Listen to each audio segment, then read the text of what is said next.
जो धधक रहे हैं दिन रात मेहनत की आग में, जो धधक रहे हैं दिन रात मेहनत की आग में, वे सब भविष्य के सूर्य हैं अपने परिवार के। वे सब भविष्य के सूर्य हैं अपने परिवार के। हेलो दोस्तों, नमस्कार, गुड इवनिंग, राम राम। आप सभी का मेरे यूट्यूब चैनल जीके विद देव गुजर में हार्दिक स्वागत है। आप भी अपने परिवार के भविष्य के सूर्य हैं। आप लगातार मेहनत करते रहें, निश्चित रूप से आपको सफलता मिलेगी। तो दोस्तों, कल तक की क्लास में अपन राजस्थान अध्ययन कक्षा 10 की किताब में 2 चैप्टर अपन ने कंप्लीट कर लिए हैं। आज राजस्थान के उत्सव और त्यौहार के बारे में पढ़ेंगे कि राजस्थान में कौन से उत्सव और त्यौहार मनाए जाते हैं। उसके बाद में जो अगली क्लास होगी उसमें राजस्थान में प्रमुख मेलों के बारे में पढ़ेंगे। तो क्लास को शुरू करते हैं।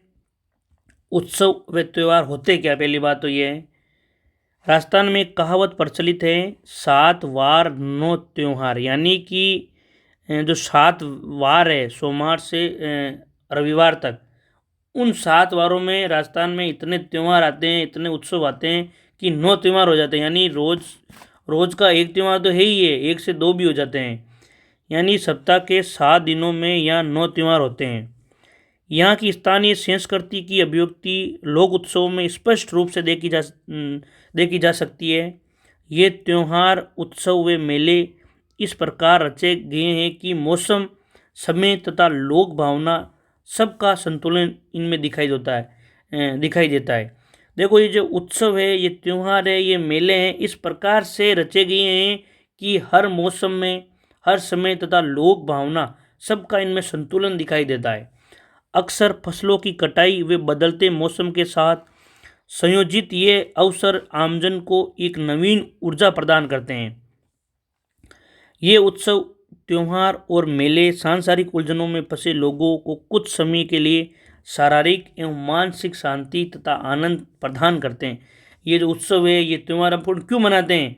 क्योंकि अपन दुख सुख और संसार के जो लफड़े हैं, सांसारिक उलझने हैं, उनमें फंसे हुए होते हैं। और शारीरिक और मानसिक जो उत्पीड़न है, जो शारीरिक दुख है, मानसिक दुख है, उनसे अपन को शांति, आनंद की प्राप्ति के लिए ये उत्सव बनाए गए हैं। इसलिए अपन इन उत्सवों को मनाकर खुशी और आनंद प्राप्त करते हैं। राजस्थान की इंद्रधनुषी संस्कृति की पहचान प्रकट करने वाले कुछ उत्सव, त्यौहार और मेलों की झलक यहाँ प्रस्तुत की गई है।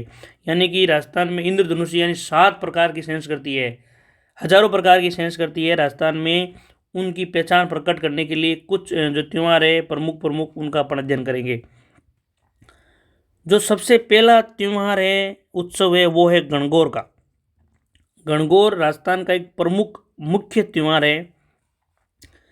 गण यानी कि शिव। गण का मतलब क्या है? शिव से। और गौर का मतलब क्या है? पार्वती से। जो गण गौर 2 शब्दों से मिलकर बना है, उसमें से जो गण है उसका मतलब तो है शिव, और गौर का मतलब है पार्वती माता से। इस अवसर पर शिव व पार्वती की आराधना द्वारा जो अविवाहित कुंवारी लड़कियां हैं, अपने लिए योग्य वर तथा जो कुंवारी लड़कियां तो क्या करेगी? अपने लिए योग्य वर की लिए प्रार्थना करेगी। लेकिन जो विवाहित महिलाएं हैं, विवाहित स्त्रियां हैं, वो अपने लिए अखंड सुहाग की कामना करती है। इस दिन जो शिव और पार्वती की आराधना में लड़कियां क्या करती है? जो अविवाहित है, कुंवारी कन्याएं हैं, वो तो करेगी अपने लिए योग्य वर की कामना, और जो विवाहित हैं वो अपने लिए करेगी अखंड सुहाग की कामना। ये त्यौहार होली के दूसरे दिन चैत्र कृष्ण प्रतिपदा से लेकर चैत शुक्ला तृतीया तक चलता है। यानी कि अब आने वाला है त्यौहार, होली आने वाली है। होली के बाद में, होली के दूसरे दिन ही चैत्र कृष्ण प्रतिपदा से लेकर चैत शुक्ला तृतीया तक चलता है। इस मौके पर होली की राख के पिंड बनाकर जोग के अंकुरों के साथ में इनका पूजन किया जाता है। अविवाहित लड़कियां उपवनों से फूलों को कलश में सजाकर गणगौर के गीत गाती हुई इन्हें अपने घर ले जाती है। जो कुंवारी कन्याएं वो क्या करती है? बाग बगीचों से फूलों को कलश में सजाकर गणगौर के गीत गाती हुई अपने घर ले जाती है। गणगौर का त्यौहार शिव पार्वती के रूप में ईश्वर जी और गणगौर की प्रतिमाओं के पूजन के द्वारा मनाया जाता है। जनश्रुति के अनुसार इनका प्रारंभ पार्वती के गोने या इनके पिता के घर पुणे लौटने और अपनी सखियों द्वारा स्वागत गान को लेकर हुआ था। इसकी स्मृति में स्त्रियां गणगौर की काष्ठ की प्रतिमा को सजाकर मिट्टी की प्रतिमाओं के साथ किसी जलाशय पर ले जाती है। नृत्य और गीतों के साथ मिट्टी की प्रतिमा को विसर्जित कर काष्ठ प्रतिमा को पुणे लाकर स्थापित करती है। इस त्यौहार को जोधपुर, जयपुर, उदयपुर, कोटा रियासतों में बड़ी धूमधाम से मनाया जाता था। जब पहले के टाइम में रियासतें थी तब जो जोधपुर रियासत है, जयपुर, उदयपुर, कोटा रियासत में इस त्यौहार को, गणगौर के त्यौहार को बड़े धूमधाम से मनाया जाता था। हमेशा से ही गणगौर के अवसर पर गणगौर की सवारी का रिवाज रहा है। उदयपुर की गणगौर की सवारी का कर्नल टोड ने बड़े रोचक वर्णन किया है। जो उदयपुर की गणगौर की सवारी है उसका कर्नल टोड ने बड़ा रोचक वर्णन किया है। उन्होंने कहा है कि जहां अट्टालिकाओं में बैठकर सभी जातियों की महिलाएं, बच्चे और पुरुष रंग बिरंगे वस्त्रों एवं आभूषण से सुसज्जित हो गणगौर की सवारी को देखते थे। यह सवारी तोप के धमाके और नगाड़े की आवाज़ से राजप्रसाद मेल से प्रारंभ होकर पिछोला झील के गणगौर घाट तक बड़ी धूमधाम से पहुंचती थी और नौका विहार तथा आतिशबाजी के प्रदर्शन के पश्चात समाप्त होती थी। ये बात कर्नल जेम्स टोड ने उदयपुर की जो गणगौर की सवारी है उसके बारे में कही है। ये बात आपको ध्यान रखना है। यदि प्रश्न आता है, ये जो लाइन है वो देखकर प्रश्न पूछते हैं भाई ये किस त्यौहार के बारे में बताया गया है, तो आपको ध्यान रखना है ये उदयपुर की गणगौर के बारे में जेम्स कर्नल टोड के वर्णन है, उन्होंने इनके बारे में कहा है। गणगौर के बाद में जो गलत त्यौहार है वो है तीज का त्यौहार। राजस्थान में एक कहावत प्रचलित है, तीज त्योहारा बावरी ले डूबी गणगौर, यानी कि त्योहारों के चक्र की शुरुआत सावन माह में तीज से होती है और इनका अंत चैत माह में गणगौर से हो जाता है। तीज त्योहारी बावरी ले डूबी गणगौर। वर्षा ऋतु में सावन माह में मनाया जाने वाला तीज का त्यौहार राजस्थान की स्त्रियों का सर्वाधिक जो पसंदीदा त्यौहार है वो है। सावन शुक्ल तृतीया को बालिकाएं और नवविवाहिताएं इस त्यौहार को मनाती है। जो सावन की शुक्ल तृतीया है को क्या होता है कि बालिकाएं और नवविवाहिताएं इस त्यौहार को मनाती है। ये त्यौहार विवाह के पश्चात पहली बार पीर में मनाने की परंपरा है। जब किसी लड़की का विवाह हो जाता है, विवाह होने के बाद में जब पहला सावन आता है तो पहले सावन में ये त्यौहार अपने पीर में मनाने की परंपरा है। मान्यता है कि विवाह के बाद जो पहला सावन होता है उसमें सास और बहू को एक साथ नहीं रहना चाहिए। राजस्थान में ये परंपरा है कि जब किसी की शादी होती है तो जब पहला सावन होता है उसमें जो नवविवाहिता होती है उसको वापस अपने पीर छोड़ा जाता है। उसके पीछे मान्यता ये है कि सास और बहू को एक साथ नहीं रहना चाहिए, इसलिए ससुराल पक्ष किसी अनिष्ट की आशंका से उसे पीर भेज देता है। इस अवसर पर सभी नवविवाहित पेड़ों पर झूला डालकर झूला झूलती है तथा साथ में ऋतु तथा श्रृंगार संबंधी गीत भी गाती है। यानी वर्षा ऋतु के और श्रृंगार संबंधी जो गीत गाए जाते हैं वो इन महिलाओं को द्वारा गाए जाते हैं। तीज से एक दिन पूर्व वे हाथों और पाँवों में मेहंदी लगाती है। तालाबों के किनारों पर मेलों का आयोजन होता है। इस त्यौहार के आसपास खेतों में मोट, बाजरा, फली आदि की बुआई भी शुरू हो जाती है। तो इस प्रकार से किसानों में खुशी का माहौल होता है, क्योंकि इस त्यौहार के आसपास खेतों में मोट, बाजरा, फली आदि की बुआई शुरू हो रही है, तो किसानों में भी एक खुशी का माहौल होगा। राजस्थान में गुलाबी नगर जयपुर का तीज का त्यौहार बहुत ज़्यादा प्रसिद्ध है। जो राजस्थान का जयपुर है वहाँ का जो तीज का त्यौहार है बहुत प्रसिद्ध है। तीज की सवारी में सजे सजाए हाथी, घोड़े, ऊंट और वर्दी पहने हुए उनके महावत, घुड़सवार आदि तीज की प्रतिमा के साथ जुलूस में चलते हैं। इस त्यौहार का आनंद उठाने के लिए राज्य भर से हजारों की संख्या में लोग आते हैं। राजस्थानी वेशभूषा में लोग राजस्थानी लोकगीत और नृत्य करते नजर आते हैं। इस दृश्य को विदेशी पर्यटक घंटों ठहर कर आनंद उठाते हैं। जो जयपुर की तीज की सवारी है, तीज का जो त्यौहार है बहुत प्रसिद्ध है। इसका लुत्फ जो विदेशी हैं वो भी उठाते हैं। जो बूंदी की कजली तीज है, बूंदी की जो कजली तीज है, तीज का त्यौहार पूरे राजस्थान में जहाँ श्रावण तीज को मनाया जाता है। भाई जो तीज का त्यौहार है पूरे राजस्थान में श्रावण के महीने में मनाया जा रहा है, श्रावण की शुक्ल तृतीया को। लेकिन बूंदी में ये त्यौहार भादवा की जो तृतीया है उसको मनाया जा रहा है। यह आपको अंतर ध्यान रखना है। बूंदी की जो कजली तीज है वो भादवा के महीने में मनाई जाती है। इसमें सुसज्जित पालकियों में तीज का उल्लास में जुलूस मनोरम नवल सागर से शुरू होकर कुंभा स्टेडियम पर समाप्त होता है। बूंदी में कजली तीज मनाई जा रही है, जयपुर में तीज मनाई जा रही है। जो जयपुर की तीज है वो सावन शुक्ल तृतीया को है, जबकि बूंदी की जो कजली तीज है वो भादवा के महीने में तीज को मनाई जाती है। आपको डिफरेंस ध्यान रखना है। इसके बाद में होली का त्यौहार मनाया जाता है। होली अभी आने वाली है 4-5 दिनों में। होली का त्यौहार फाल्गुन पूर्णिमा को पूरे भारत में बड़े उत्साह और उल्लास के साथ मनाया जाता है।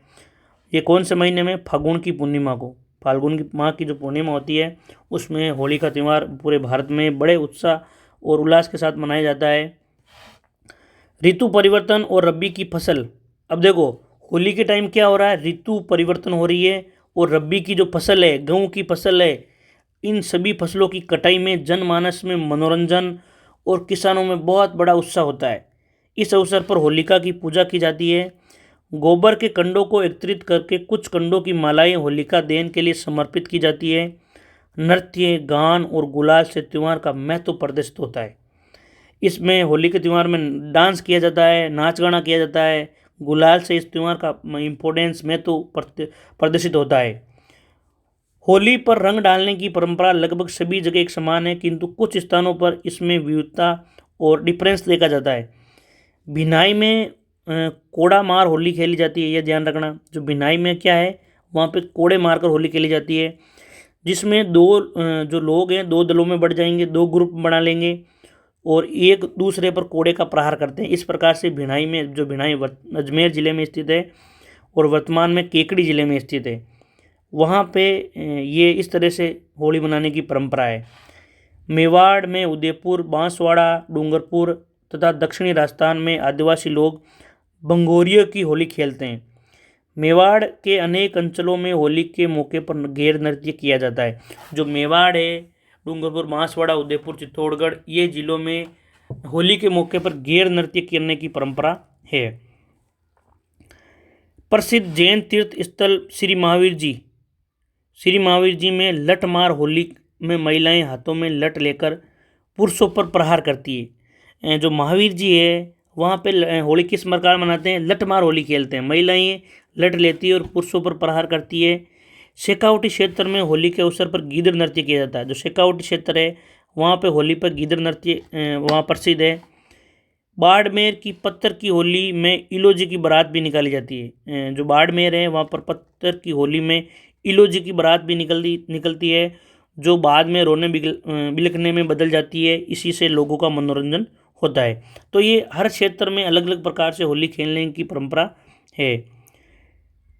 जयपुर में पिछले कुछ वर्षों से होली के अवसर पर जन्म, मरण और परण, जयपुर में कौन सी होली है? जन्म, मरण और परण का सभ्य समाज द्वारा आयोजन होता है। इस कार्यक्रम में बाप की आरती, बेटे की बारात और पोते का जन्म दिखाया जाता है। यानी कि तीनों चीज़ एक साथ हो रही है। बाप की आरती यानी मरण हो रहा है, बेटे की बारात यानी परण हो रहा है और पोते का जन्म यानी कि जन्म हो रहा है। तो ये तीनों चीज़ें एक साथ दिखाई जाती है जयपुर में। यह आपको ध्यान रखना है कि जन्म, मरण और परण की होली कहाँ है? ये है जयपुर में। कोटा के आवा तथा सांगोद कस्बों का 200 साल पुराना न्याण का आयोजन होता है। न्याण कोटा का प्रसिद्ध है और ये आवा और सांगोद कस्बों में मनाया जाता है। यहाँ होली पर खेल तमाशों के जरिए मनोरंजन किया जाता है, ये आपको ध्यान रखना है। होली के बाद में जो अगला त्यौहार है वो है आका तीज, अक्षय तृतीया। आका तीज का त्यौहार है। आका तीज बैसाख माह में कब मनाई जाती है? बैसाख माह की शुक्ल पक्ष की तृतीया को जो तीज होती है उसको अक्षय तृतीया या आका तीज कहा जाता है। अक्षय तृतीया को जन सामान्य में अबूझ सावे के रूप में, यानी कि इस दिन पंडित से या किसी ब्राह्मण से सावा निकालने की जरूरत नहीं है, इसको अबूझ सावा कहते हैं। इस दिन शादी करते हैं तो सावा निकालने की जरूरत नहीं है। ग्रामीण अंचलों में बिना मुहूर्त निकलावे ही इस दिन बड़ी संख्या में बाल विवाह होते थे, जो प्रशासन के कड़े रुख और जागरूकता के कारण बहुत कम हो गए हैं। कृषक इस दिन खेतों में हल चलाकर, किसान क्या करेगा? इस दिन खेतों में हल चलाकर अच्छी वर्षा और फसल की कामना करता है। जो अका तीज का दिन है वो किसानों के लिए खेतों में हल चलाते हैं और अच्छी वर्षा हो और अच्छी फसल हो इसकी कामना करते हैं। बाजरा, गेहूँ, चावल, तिल, जौ इत्यादि 7 अन्नों की पूजा करते हैं। देखो, बाजरा, गेहूँ, चावल, तिल, जौ, इन 7 अन्नों की मिलाकर पूजा की जाती है। इस दिन गेहूँ, बाजरे आदि का खींचड़ा, गुड़ की गलवाणी व मंगोड़ी का साग बनाया जाता है। बीकानेर जो रियासत है उसका स्थापना दिवस भी यही है होने के कारण इसे वहाँ पर भी उत्साह के साथ मनाया जाता है। जो अक्षय तृतीया का दिन है वो बीकानेर की स्थापना का दिन है, तो बीकानेर ज़िले में भी इस दिन स्थापना के रूप में उत्सव होता है। पूरे देश में मनाए जाने वाले सभी पर्व त्यौहार आदि राजस्थान में उतने ही हर्षोल्लास से मनाए जाते हैं। ऋतु तथा धर्म के परिप्रेक्ष्य में भारतीय जनमानस में कई उत्सव हैं जिनमें रक्षाबंधन, जन्माष्टमी, गणेश चतुर्थी, नवरात्रि, दशहरा, दीपावली, मकर संक्रांति, शरद पूर्णिमा, बसंत पंचमी, नाग पंचमी आदि त्यौहार प्रमुख हैं। इनके अतिरिक्त जैन संप्रदाय उनमें कौन कौन से त्यौहार है से संबंधित अनेक उत्सव राजस्थान में बड़ी श्रद्धा के साथ मनाए जाते हैं। जैनों का सबसे पवित्र और महत्वपूर्ण उत्सव पर्युषण भादवा में मनाया जाता है। जो पर्युषण पर्व है वो भादवा के महीने में मनाया जाता है। श्रावक गण इस मौके पर मंदिर जाते हैं, पूजा करते हैं, अर्चना करते हैं, स्तवन करते हैं, कीर्तन, व्रत, उपवास आदि प्रक्रियाओं द्वारा आत्मशुद्धि, संयम एवं नियम का पालन करते हैं। जो पर्युषण पर्व है वो जैन समाज का पवित्र और महत्वपूर्ण उत्सव है। इस दिन जैन समाज के लोग क्या करेंगे, मंदिर में जाएंगे, पूजा अर्चना, स्तवन, कीर्तन, व्रत, उपवास आदि प्रक्रियाओं द्वारा आत्मशुद्धि, संयम एवं नियम का पालन करते हैं। इस उत्सव का जो अंतिम दिन है वो संवत्सरी कहलाता है। आश्विन कृष्ण एकम को क्षमा पर्व जो क्षमा मांगते हैं वो पर्व के मौके पर सभी श्रावक एक जगह इकट्ठे होते हैं और एक दूसरे से क्षमा याचना करते हैं। यदि हमारे से कोई गलती होगी तो हमको क्षमा करना। ये त्यौहार आश्विन कृष्ण एकम को मनाया जाता है। जैन समाज के बाद में है जो मुस्लिम समाज है उनमें ईद उल जुहा जिसे बकरा ईद भी कहा जाता है। जो मुसलमानों के उत्सव है उसमें जो त्यौहार है ईद उल जुहा जिसे बकरा ईद भी कहा जाता है। जिलहिज की 10वीं तारीख को इब्राहिम द्वारा अपने पुत्र जो अपना प्रिय पुत्र था इस्माइल की कुर्बानी के याद में ईद उल जुहा का जो त्यौहार है उत्सव मनाया जाता है। मुहर्रम के गमी के मौके पर वे 10 दिन तक उपवास रखते हैं। जो मुहर्रम का महीना है वो गम का महीना है। गमी के मौके पर 10 दिन तक उपवास रखते हैं और अंतिम दिन मोहम्मद शाह के नाती हुसैन इमाम की कुर्बानी के उपलक्ष्य में ताजिए निकालते हैं। शब-ए-रात का त्यौहार बड़ी खुशी का त्यौहार है। जो शब-ए-रात का त्यौहार है वो खुशी का त्यौहार है। ऐसा माना जाता है कि उस दिन सभी मानवों के कर्मों की जांच होकर, जो शब-ए-रात का त्यौहार है उसमें क्या है, मुस्लिम समाज में मान्यता है कि सभी मानवों के कर्मों की जांच हो गई और जांच होकर उनके कर्मों के अनुसार उनके भाग्य का निर्धारण किया जाता है। शब-ए-रात के दिन मोहम्मद साहब के पवित्र जन्म एवं मरण की स्मृति में 12 वफ़ात का त्यौहार मुस्लिम समाज बड़ी श्रद्धा के साथ मनाता है। जो 12 वफ़ात का त्यौहार है वो मोहम्मद साहब के पवित्र जन्म और मरण की स्मृति में मनाया जाता है। रमज़ान की समाप्ति का दिन ईद उल फितर कहलाता है। रमज़ान महीने की जो समाप्ति होती है वो ईद उल फितर के साथ होती है, जिस दिन नई पोशाक में मुस्लिम समाज आपसी मेलजोल ये मेल मिलाप और आपस में मिलते हैं दिखाई देते हैं ईद उल फितर के दिन। मुस्लिम समाज के बाद में ईसाई जो समाज है उनके उत्सव में 1 जनवरी हैप्पी न्यू ईयर के रूप में मनाई जाती है। फिर Easter, good Friday, Christmas day आदि प्रमुख इनके त्यौहार है जिन्हें लोग गिरजाघरों एवं ईसाइयों के निवास स्थान पर बड़े उल्लास के साथ मनाते हैं। इन प्रमुख लोक उत्सवों के अतिरिक्त महापुरुषों की जयंती, व्रत और उपवास के अवसर पर भी उत्सव मनाए जाते हैं। इनमें महावीर जयंती, नरसिंह जयंती, हनुमान जयंती, बुद्ध जयंती आदि प्रमुख है। व्रत के उत्सवों में अमावस व्रत, वट सावित्री व्रत, निर्जला एकादशी, देव झूलनी एकादशी, हरितालिका तीज, पवित्रा चतुर्दशी, ऋषि पंचमी, अनंत चतुर्दशी, गोपाष्टमी, आंवला एकादशी, इन जो तिथियां हैं उन या महापुरुषों की जयंतियां उस दिन भी राजस्थान में उत्सव और त्यौहार मनाने की परंपरा है। तो दोस्तों जो आज की क्लास में उसमें हमने जो राजस्थान में मनाए जाने वाले त्यौहार उत्सव है उनके बारे में पढ़ा। जो कल की क्लास होगी हमारी उसमें राजस्थान के जो प्रमुख मेले हैं उनके बारे में पढ़ेंगे। तो आप इसी तरह चैनल पे बने रहें। चैनल पे यदि नए हो तो चैनल को सब्सक्राइब करें। वीडियो आपको पसंद आ रहा तो लाइक शेयर कमेंट ज़रूर करें। अपने दोस्तों को इन क्लास के बारे में ज़्यादा से ज़्यादा बताएं। मेरा जो टेलीग्राम चैनल है उसका मैं लिंक डिस्क्रिप्शन में डाल दूंगा, आप ज्वाइन करना वहाँ से। टेलीग्राम चैनल है उस पर जो नई नई योजनाओं के वीडियो हैं, हर प्रकार की जो न्यूज़ है वो मैं आपको टेलीग्राम पे देता हूँ। तो आप ज़रूर टेलीग्राम चैनल है उसको ज्वाइन करें।